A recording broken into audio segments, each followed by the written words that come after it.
Արդեն երրորդ օրն ինչ Երևանի Ֆրանսիայի հրապարակից հեռացվում է 2022 թվականին քաղաքացիների կողմից տեղադրված Արցախի դրոշը։ Հույդա Հայաստանի երիտասարդական միության տարածած հաղորդագրության մեջ ասվում է, որ դրոշը յուրաքանչյուր անգամ վերականգնվել է, սակայն երրորդ անգամ դրոշը վերականգնելու փորձի ժամանակ բերման են ենթարկվել Հույդա Հայաստանի երիտասարդական միության երկու անդամ։ Սա պարզապես հերթական միջադեպ չէ, սա հերթական հարձակումն է մեր խորհրդանիշերի վրա, ասված է հաղորդագրության մեջ։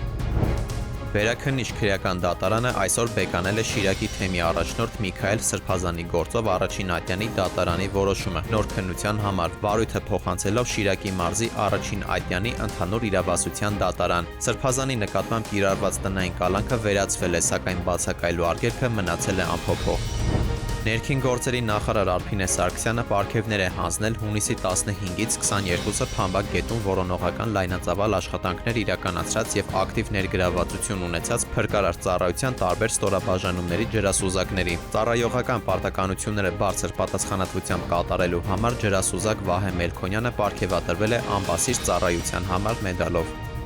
Արդարադատության նախարարությունը պատրաստվում է լեհական ընկերությունից լրացուցիչ 400 էլեկտրոնային թևնոց գնել։ Որոշումը ընդունվել է այսօր։ 2025 թվականի փետրվարին էր կառավարությունը լեհական ընկերության հետ պայմանագիր կնքել տնային կալանքի եւ վարչական հսկողության համար նախատեսվող 2000 հսկիչ թևնոց մատակարարելու մասին։ Արդարադատության նախարարությունը մտադիր է լեհական ընկերությունից պատվիրել եւս 100 թևնոց վարչական հսկողության, 300 թևնոց տնային կալանքի համար։ Այդ նպատակով պետական բյուջեից հատկացվելու է մոտ 330 միլիոն դրամ։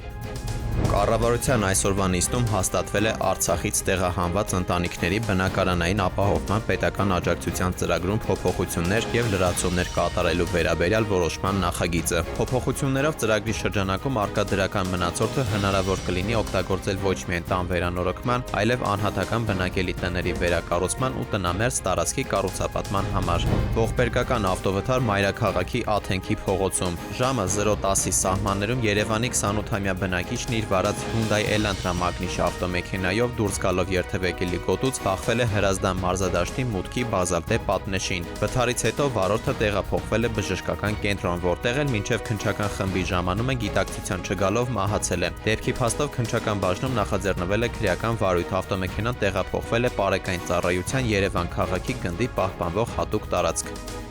Դավիթ Թադևոսյան, ժամը լրատվական։